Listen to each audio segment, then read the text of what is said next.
Hey, what's up, guys? Welcome to the Omakecast. I'm your favorite cuck boy, Damon Rob, and I'm joined by... the Moe faggot, Zach.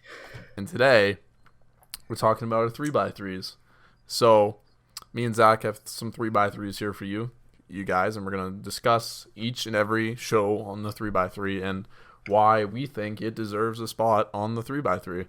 So, yeah, let's start off with our boy, your favorite boy here, Zach.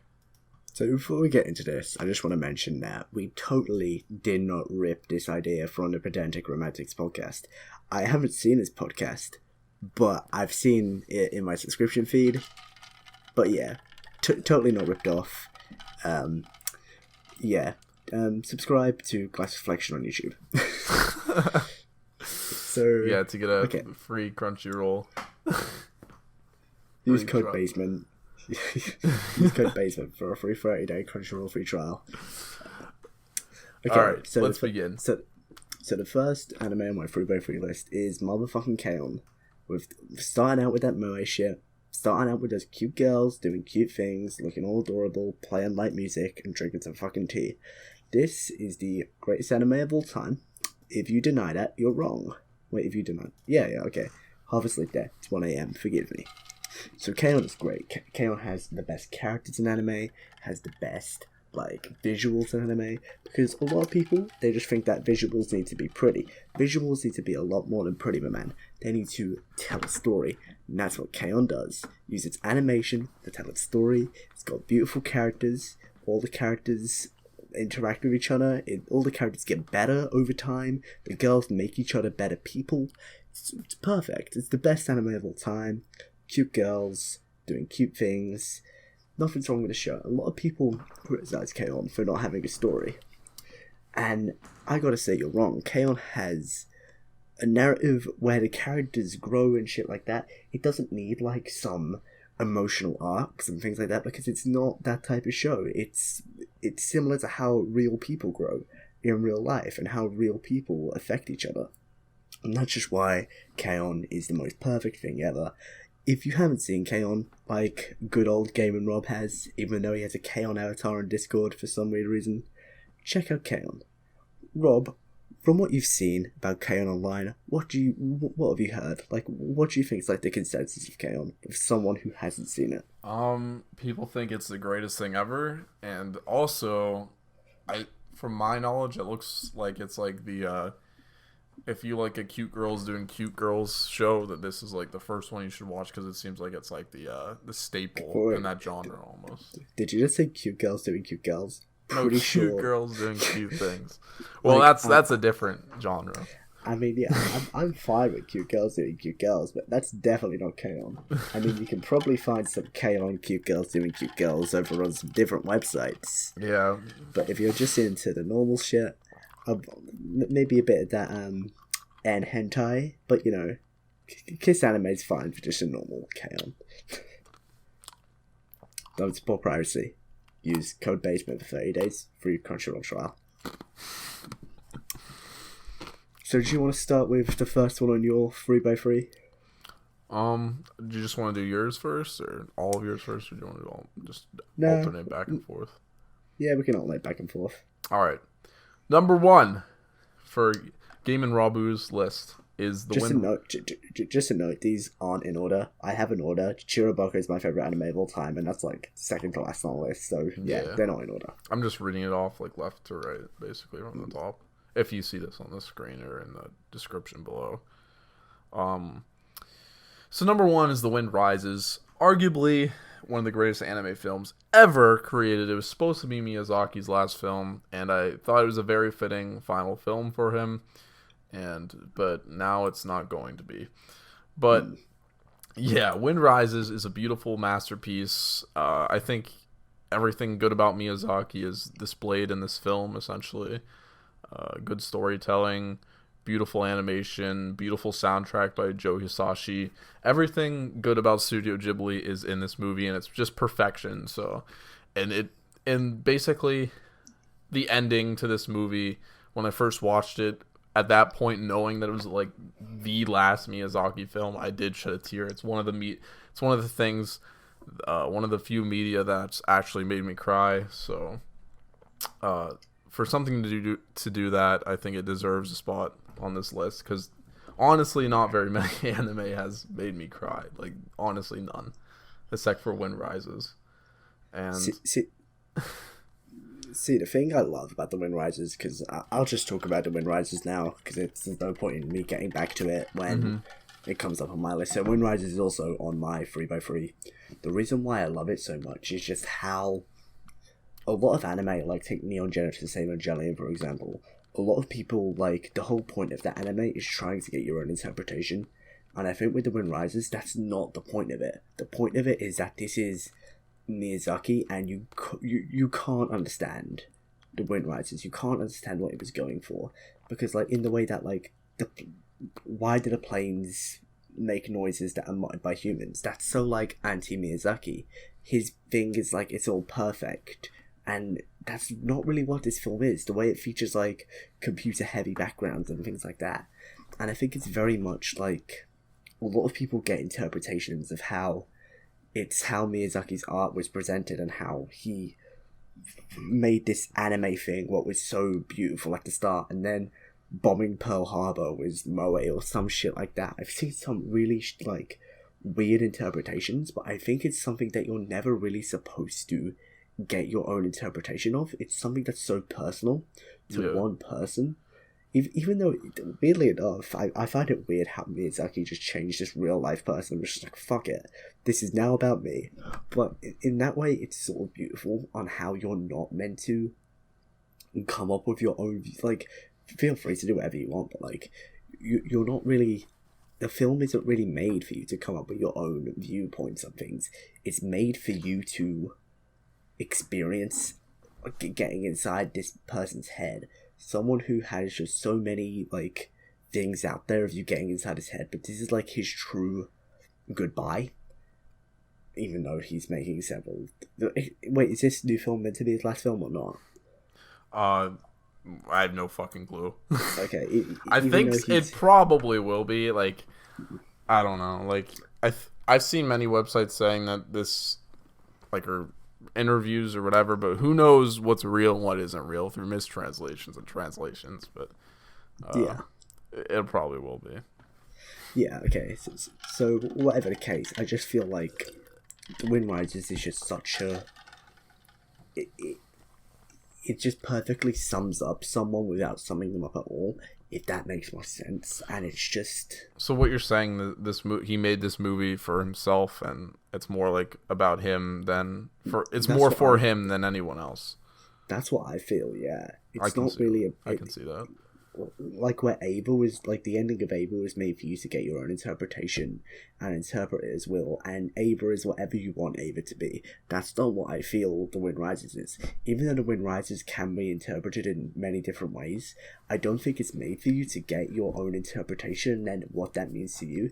It's made for you to not understand it, and it's made for you to just sort of experience what someone's head is like. Fair enough. Because I've seen so many, like, theories. The main character is Jiro, right? That's his name? Yeah. Yeah, like, because he's voiced by Hideaki Anno, people just, like, there's so many stupid theories about how it's linked to the anime industry, and how Hideaki Anno created Ava, what started fan service, even though that's not even true. It's just, like, there's just so many, like, crazy things, and it's just, like, it matters, but it doesn't. Like, it matters, sure, but it doesn't matter to the overall thing, because this film is about what Miyazaki wanted, and that's why it's just so... It's something that I've never seen in any medium at all, where it's just like a work of art that's so devoted to one person. Mm-hmm. And it's also like the idea of the auteur, and Miyazaki is pretty much the only auteur in anime, in my opinion. Like, I think the concept of an auteur is something that cannot be achieved in anime, because anime is such a... It requires so many people. Like, you see people who call, like, Akiyuki Shimbo an auteur, and I would argue that he's the complete reverse of an auteur. Akiyuki Shimbo is someone who lets other people taking his ideas and then they present them in their own works, and then he presents other people's ideas in his works. But then Miyazaki is someone who's very much been the helm of his productions. What's very hard to get across in anime, that's because he has a very, like, Western, like, animated... Like, the way he produces his films is very much Western. So, he's very much at the helm, and I think that's more apparent in this project than any other project that he's worked on. I agree with you, now that you're saying that. But I just appreciate it a lot as someone who's been a fan of his work for many, many years, to see this film being as perfect as it was. So that just made it all the more special to me. Yeah. Okay, so I'm going to move on to my next one, and then this is another one that we also share. So it's Neon Genesis Evangelion. Mm-hmm. So Evangelion's fucking great. I don't think you guys need us to tell you that. It's... Yeah, Evangelion's decent. It's like a light 5 to... it's not a light 5 to a... Strong 6. Yeah, well, no, a light 5 to... How could it be a light 5 to a strong 6? Life... Yeah, but Ava's great. I love Ava. Ava just has so much to say. I mean, what I dislike about how Ava is received is how everything that, like... When everyone talks about Ava, they all talk about how amazing and how densely it's packed and how much information it puts across and how much it, like, picks apart the psyche of Hideaki Anno. And whilst I do have to agree for that, and why that's half of the reason why I love it so much, it's also, at the same time, a dumb, goofy action series where characters are introduced, like when Asuka's introduced, and she wears a giant cape on her mech, and then she jumps, and she does, like poses as she jumps. And the dance sequence. Yeah, like that. Yeah, it's just like, I think that stuff is just as important as pulling apart the psyche of Hideaki Anno than the depressing parts of the show, because both parts show what Hideaki Anno is. Hideaki Anno is the biggest otaku in the world. His wife wrote a manga about how much of an otaku he is. It's just... a lot of the shows on my top list, I feel like, very much get weird critical reception other than Gurren Lagann and Showa Roku. Like, I just feel like everyone else is wrong about them. Well, it's something that's, like, I don't think that's why they're on my top list. I just think it's...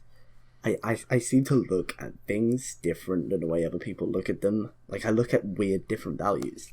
And that's what I look at when I see Ava. Like, a lot of people also brand Ava as, like, a auteur piece of work, where I would disagree. Ava also does have a bunch of influence from other things. And, like, the whole thing around Ava is that it's influenced by these robot series, and that's what it is. It's at the same time as it being a dumb robot series, it's also a super weird and crazy, like, depressing character analysis. And I think it's sort of... You haven't seen Kill la Kill, but on the last episode of Kill la Kill is probably, like, one of the lines that sums up the entire philosophy of the show. And it's where Senketsu and Ryuko are fighting... I can't remember her name. Crazy Disco MILF. and Ryuko says, "We are neither clothes or human, yet we are clothing, human, and everything else." And that sums up how Kill la Kill should really be read, in my opinion, where it's... Kill la Kill isn't a dumb action show. Kill la Kill isn't a pretentious, smart show. But it is both of those things, and it's everything else. And that's where I feel like you should judge Ava on. Because Miyazaki, what am I saying? Anno and Imaishi worked a lot together. And this is what I feel was passed down. Because Imaishi was sort of a mentor. Anno was sort of a mentor from Imaishi. So seeing this, like, mentality be passed down is, like, one of my favourite things. And I will get to Kill la Kill later on my 3x3 list. Rob, Ava's also on your 3x3 list. Do you want to discuss why? Yeah, I first watched this show probably a year and a half ago at this point. And when I first watched it, like... Code Geass is one of those shows that, like, made me, like, more into anime besides, like, shonen shit, like, back in the day. But Evangelion, like, brought me, like, into, like, anime like no other anime has. Like, it made me want to, like, actively go out and continuously watch shows all the time. And I have been since that point. And I gotta say that I have a lot of appreciation for the show, and that level in that regard. But also, it just like blew me away with all the themes that it covered. And another thing about the show is that it does so much. The show that like it covers so much things and does it so well that there's something there for everyone. So like no matter who you are, like what you into, I think you'll like the show. No matter what. Real question is, who's best girl? Asuka. Yeah. Really? Dude, you gotta have the alcoholic who abuses her sexual, like, power? How is that not, like, the best thing ever? Asuka's best girl. Asuka's crazy German. Pretty good, you mean. Okay, so you've talked about Ava. What's next on your list? What's cooking next? What's cooking next? Oh! Man, something's cooking, that's for sure. That is Psychopath. Just Psychopath Season 1. I haven't seen Psychopath 2 because I feel like it would ruin it. Okay. And I haven't seen Psychopath the movie. So just letting you guys know. I feel like we should clarify something about Rob and Evangelion, so you guys can roast him in the comments, and then hopefully he'll actually decide to fucking watch it. He has not seen End of Evangelion, and I'm not going to preach that End of Evangelion is the best thing. It's not the criminal look up. I think it's like an 8 out of 10. It's decent. It sort of... I prefer the original ending. But why haven't you seen End of Evangelion? Because I was meaning to... I just kept on putting it off and off and off, and then like eventually I'm just like, alright, I'll just rewatch the series or watch Death and Rebirth, and then I'll watch it, and I just haven't gotten around to it. Bruh, you need to check it out. It's definitely a watch. I have a stigma with anime movies. You don't understand. Like, it took me a while to finally watch Disappearance of Haruhi Suzumiya, and now that's on my 3x3. So like, I don't know. I watched the show and I just somehow have this thing where I don't end up watching the movies attached to it. Like the same thing happened to me with Madoka Magica. The same thing happens to me with Psychopath. The same thing happened to me with Haruhi for a while. So it's just a thing that happens to me. So yeah, I mean, first of all, you should watch End of Ava for the I'm fucked up meme where Shinji comes in his hand, because perfect meme, perfect scene. Rhymed. And you should also watch it for the Oscar fight. The Oscar fight is like the best fight it's the best mecha fight ever. I didn't even know there was an Oscar fight. So, oh shit, Siri. Dude, the Oscar fight is like perfection. Oh man, now you're making me want to watch it. The Oscar fight. Okay, so sorry for interrupting your Psychopath speak. Carry on. So, Psychopaths is essentially... Well, it's like my favorite science fiction... One of my favorite science fiction media I've ever seen.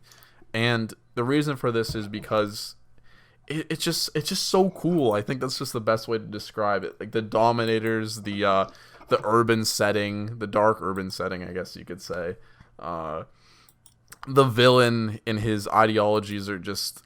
It's just so cool. Like everything about the show is just amazing, and it's done by Production IG, and they do an amazing job with the production. And it's just 22 episodes of awesomeness, like the whole way through. Like it just an adrenaline. Oh my god, adrenaline. I can't say this word. Adrenaline rush, all the way through, and it's addicting. I finished the show in like 24 hours, and yeah, for a 22 episode anime and me, that's like an accomplishment. But what else can I say about this show? Cool characters, got some cute girls in it. It's like a 4 out of 10. It's a 10 out of 10. Honestly, it's just good. I can't like it's I don't know. There's nothing really deep about this show. Like it's trying to say. I guess like what futuristic stuff. Nah. You cannot just fucking say there's nothing deep. This show. There is some deep stuff, but it's not like no. There's so much fucking deep stuff. What? How are you saying there's no deep stuff to say in Psychopaths? There's some stuff. What? It's about not the like implementation of technology in our future society and how... Yeah, that's what I was about to say. That's what I about to say, but I couldn't really word it. How is that not deep?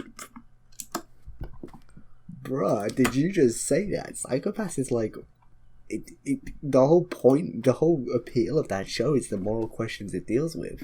Yeah, that's what I was about to mention, the moral questions. And how those questions will fit into our society and are sort of fitting into our society. They weren't necessarily like deep though. They're like some stuff you'd find in like other shows. It's just I think the show does it really well. I think it's deep. Is it deep as fuck or is it just deep? It's deep as fuck. It's deep as shit that's like in Ava. Ava's just like depression, like fucking. No, to me, Ava's more deep than Psychopaths. No, I mean, well, on a personal level, you could say. Well, how does Psychopaths? How is that deep on a personal level?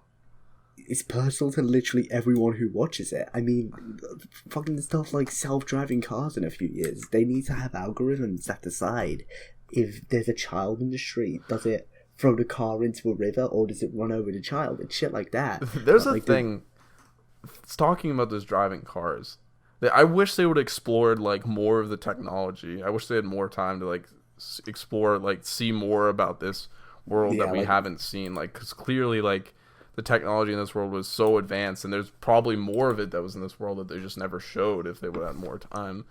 But see, the thing is, a lot of the stuff in like the Psychopath movie, just it discovers like countries outside of Japan.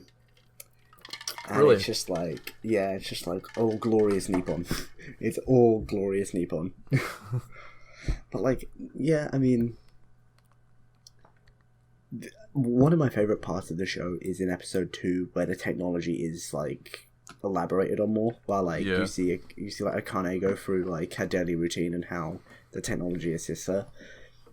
But like, I do feel like it. Rather than concentrating on a bunch of different themes of future technology, just concentrating on like the few and how, like to be honest, like the whole Dominator thing is just like perfection to me. Like that's like that was the coolest part about the show. That's why.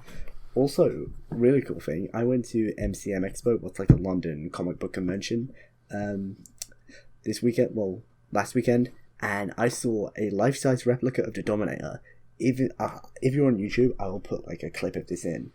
Oh my god, it is the coolest thing. It costs like $900, but I want one. I want one so bad. I want to put it like above my fireplace. I want ladies to come into my room. Well, room. If I had who has a fireplace in their room? I want ladies to come into my house. In your man chamber. What, like my box room where like my desk takes up like 50% of my room.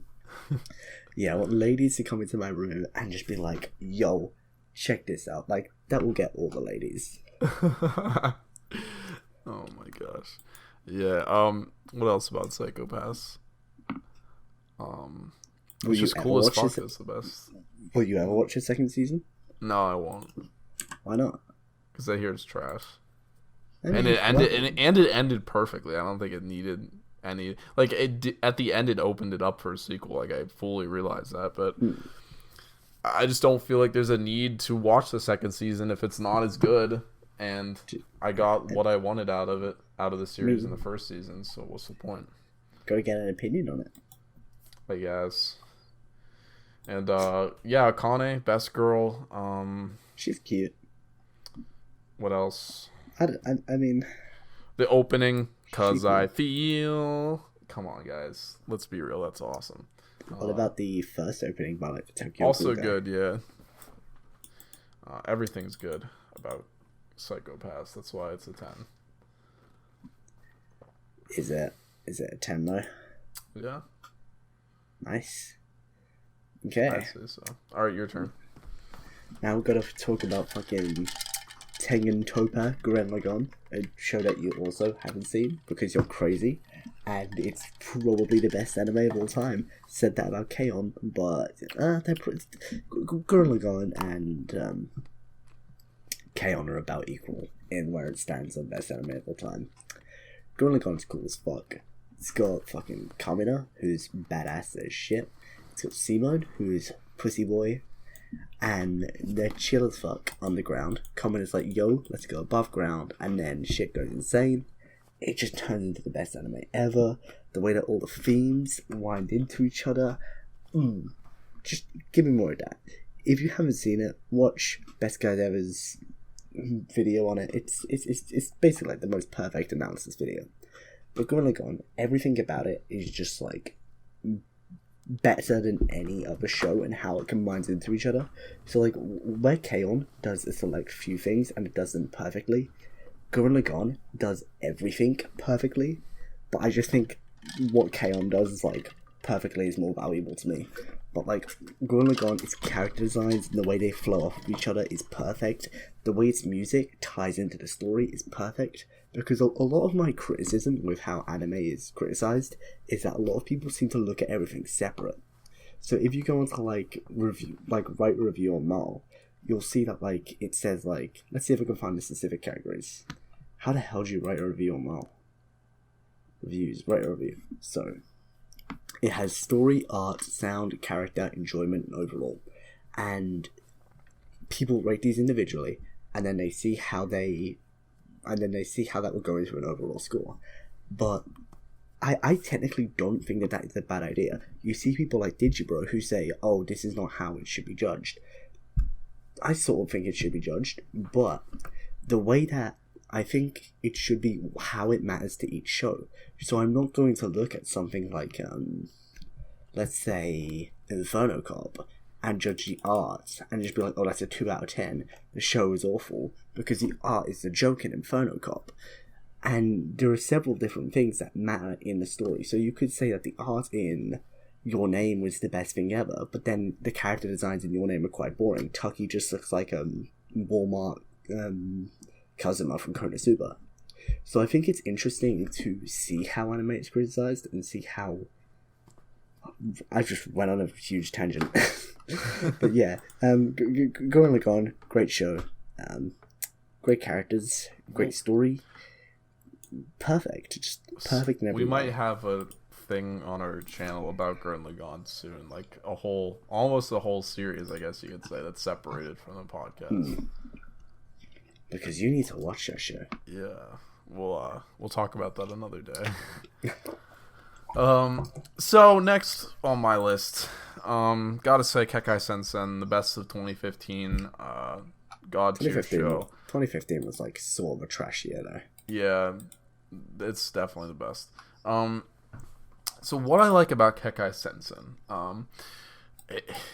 I guess it's just very pleasing to me. I don't know. I love the setting of this anime. It's like this whole mashup with demons, aliens, in New York City with jazz music, and it's energetic, it's funny, it's charismatic. Everything about Kekai Sensen is just what I wanted to see in an anime. Like I don't know, like that's like the best way I think I can describe it. It's not like the best series, like I recognize it that way, but I just like it a lot. Like there's definitely a lot of flaws in the show, I think, and I just appreciate it a lot because it's just everything I wanted in the show. Like I love the setting, I love the characters, great action scenes, beautiful animation. That's basically all I have to say about it. Like it's very aesthetically pleasing to me. Anything you wanted to?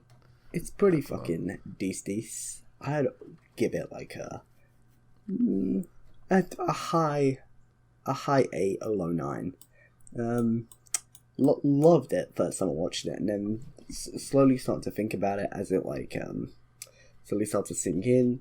It gets a bit worse and a bit worse and a bit worse, but overall it's one of just like the coolest shows I've seen. It has like very like cool aesthetic to it. Mm-hmm. Yeah, I mean, it's rule of cool to like the nth extent. So yeah, pretty decent show. I mean, check it out if you haven't. Like, it's hard to like think about it on the spot right now. Like, I'm sure I have more things to say about it, but it's just like I can't really think about it right now on the top of my head. I'm actually giving it a rewatch right now with one of my friends, so if I ever talk about it again, then I'm sure I'll update my thoughts on it sometime in this show. Okay, moving on to me. Yep. Let's talk about Hiroyuki Miyashi's masterpiece, Kill La Kill. This show, not perfect. I'm fully willing to admit that this show does a lot wrong, but how everything personally connects to me and how I perceive the show is just like mind-bogglingly amazing to me. This show is like the essence of how I think and how it's sort of to be honest, the show could, like, Hiroki Miyashi could come out and he could say, "Oh, I never even wrote this about that." Hiroki Miyashi didn't even write the show, it's the other guy who used to do J-dramas. But he could come out and just say, "This is not what the show's about."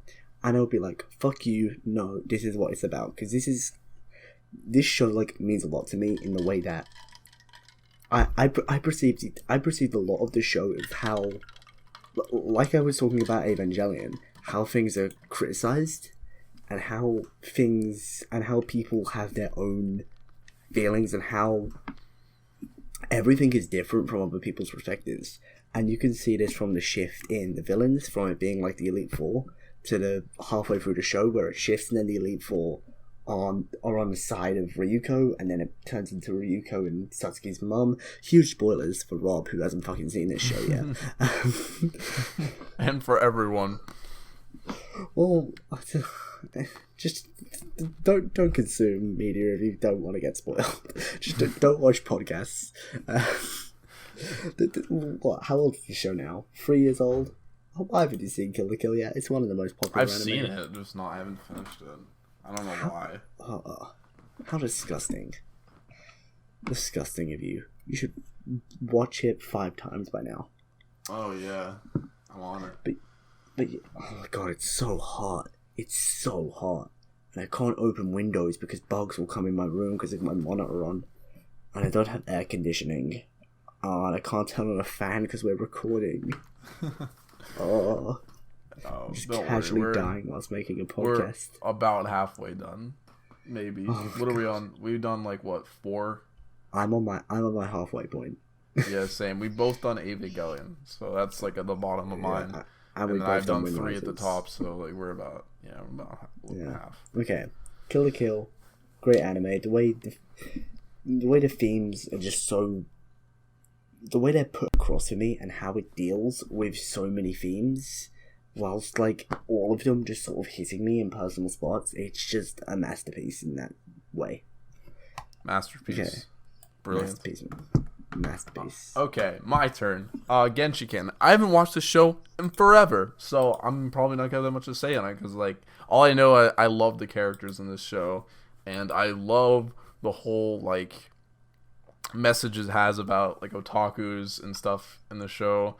Oh god, like how am I gonna word this? Let me think for a second here.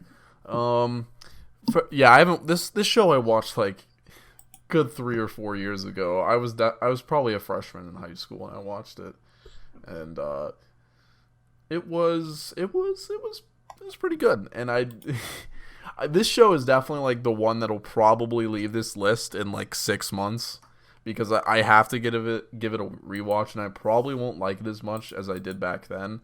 But at one point, this was like in my top 5, because at that point, like 4 years ago, I didn't watch that much shows compared to now.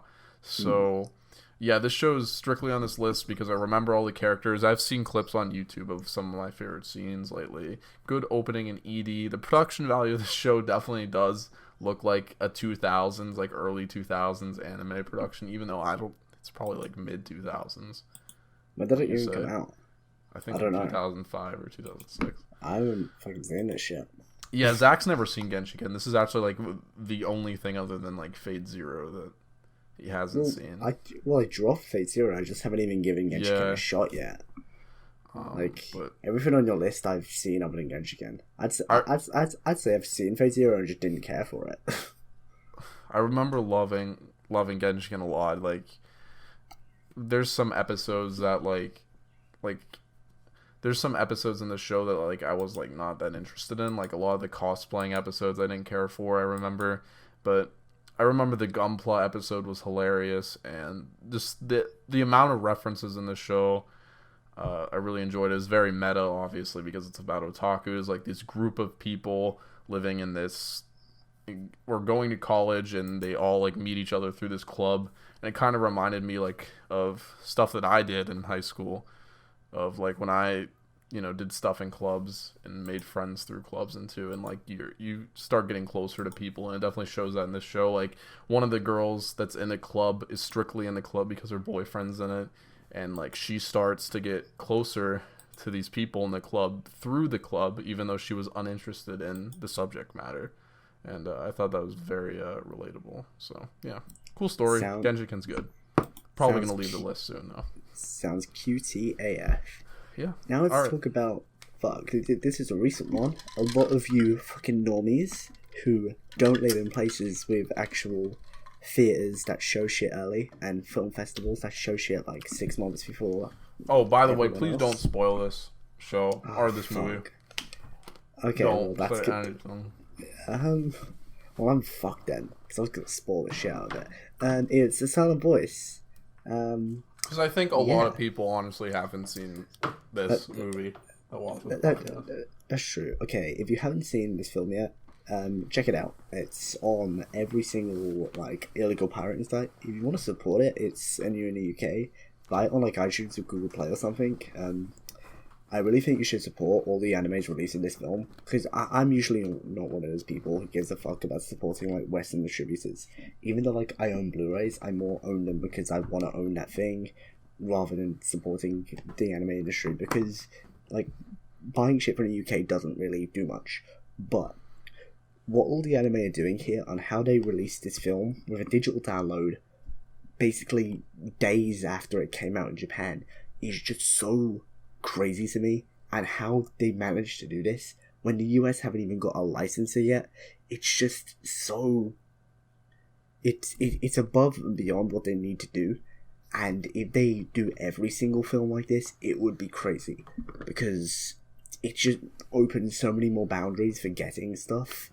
And because a lot of people don't want to pirate, so they're stuck in the dirt for films like this. Like Your Name, it's like impossible to watch, even though it's like the #1 rated anime and everyone wants to talk about it, but they can't even like watch it because they're either in countries that don't show it or whatever. So it's just mind blowing to me that like all the anime did this. So instead of talking about it, because I can't, because Rob will fucking bite my head off, chokeslam you into the ground.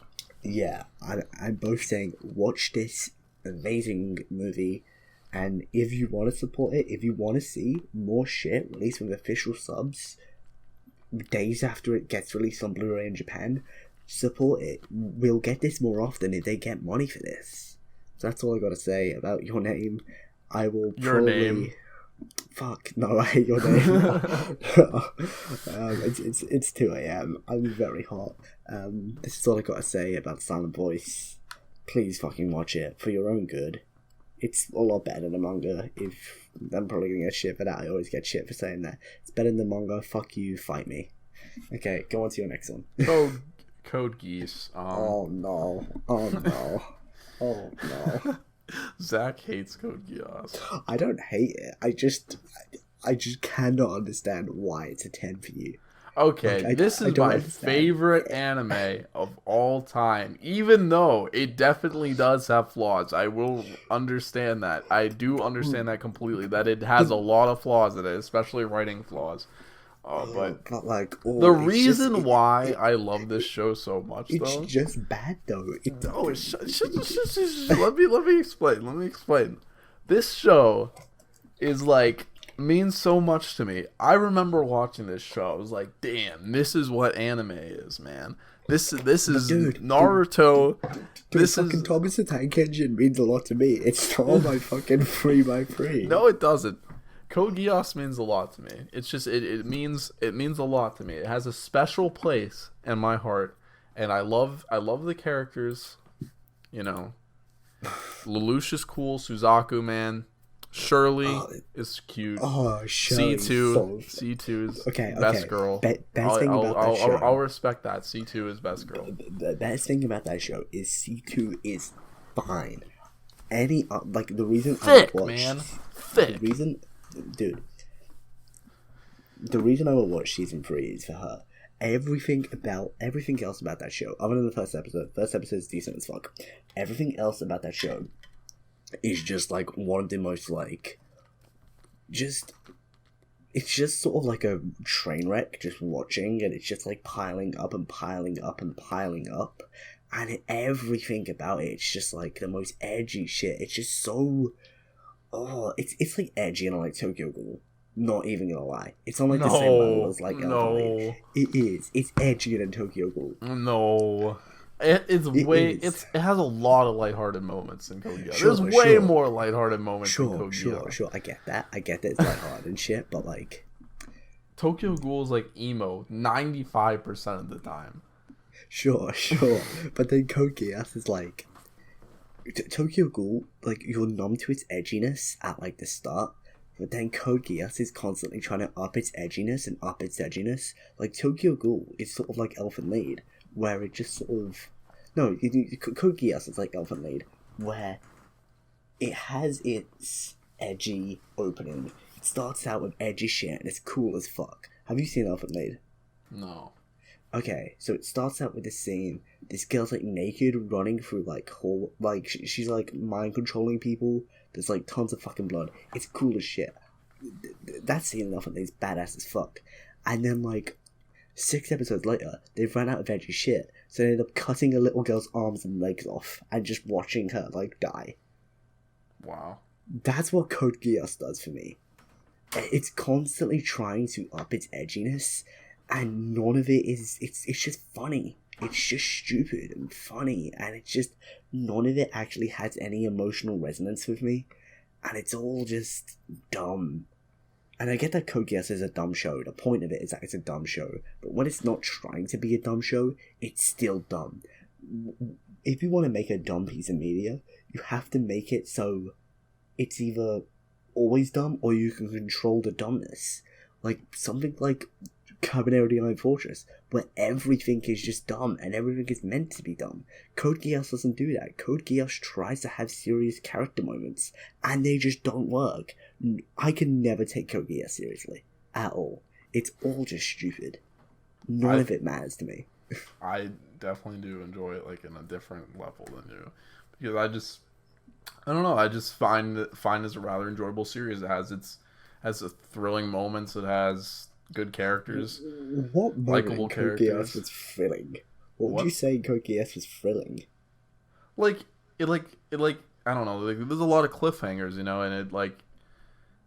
it just has like these moments. Like for instance, at the end of season 1, where Suzaku pulls the freaking gun and then leaves the cliffhanger with him finding out that he's a Lelouch. Like moments like that. Like these holy shit, what the fuck? This is amazing moments. Sure, but the show tries so hard to get them, and it's just funny. I think it works though, honestly. I don't think it works. It probably works. How old was you when you watched this? Like 14, 13?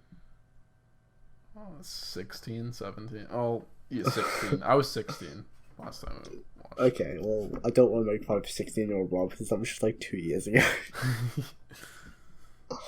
But like, it's just, I just don't understand the appeal of this show. How is this show like the top 20 on Marvel? Because people see it the same way I do. But people are dumb. I'm right. Everyone else is wrong. I just don't get it. Like all the shows on your list, I get, other than Code Geass. I just don't get how anyone could look at that and just be like, wow, 10 out of 10. I've taken that so seriously. I don't know. I just think it's. I honestly think it's my favorite out of anything I've ever seen. Like I just love the concept of it. Like the concept of it's like the coolest concept. And okay, here's another thing. Like this is like off topic. So there's this show called Charlotte, and it's like the guy had basically the same ability as Lelouch. And the first episode was so good. Like I thought that show would be like my favorite show ever, because like he was like using his Geass powers to like cheat on tests and like cheat in life basically, and I just wanted to see that in different situations, but no, that the show turned out to be shit. But yeah, I just love like that the whole Geass concept. I just think it's the coolest thing ever. Not even gonna lie, Charlotte is like same level as Code Geass to me. No way. Yeah. So Charlotte's awful, man. Sometimes Charlotte could be better than Code Geass. No. It can. Charlotte's so bad. Dude, Charlotte's bad. I don't think it's like the worst show ever, but Charlotte's bad. But like, Code Geass is like, I'm not saying overall I say they're the same. I'd say Charlotte's just as bad as Code Geass. Nope. Yeah. Like, Charlotte's first episode though, dang, so much potential just thrown out the window. I've never seen a show have that much potential and then just thrown out the window. Okay, so what I propose is that we make this shit a fucking 2-parter. Because we're already at 46 minutes. True. So do you want to make it a 2-parter? Up to you. Yeah, sure, I mean, do you think we could roll through these next... I only have 3 left, though. Dude, I need to go to the fucking toilet. Alright, then. Let's make this shit a 2-parter. Okay, so I hope you enjoyed. If you did enjoy, why not check out our sponsor, Crunchyroll. Use code BASEMENT for a 30-day free trial. If you do it, you've just made Mother's Basement like $5. And he needs more money. He's got a shill. Either way, if you're on SoundCloud, I did notice that we have a lot of SoundCloud listeners. I'm not sure if they're coming from iTunes or whatever like that, but yeah, thanks for checking us out on SoundCloud, I guess. I need to buy a SoundCloud fucking Pro account, so donate to us on Patreon. Even though we don't have a Patreon. Donate to Game & Rob's Patreon. Fucking leave that shit in the description. If you want to support us, donate to there. Yeah, all that money that I would use on the Patreon would go to like buying equipment essentially. Anyway, like, I don't even have a pop filter and it costs like $7, bro. Poor Game & Rob. Yeah. Sitting in the street will work for pop filters. By the way, though, me and Zach now have the same mic, so... Yeah, we both have blue snowballs. Well, I'm finding really hard to get decent quality out of, but we'll try. I've seen some people complain about the mic quality.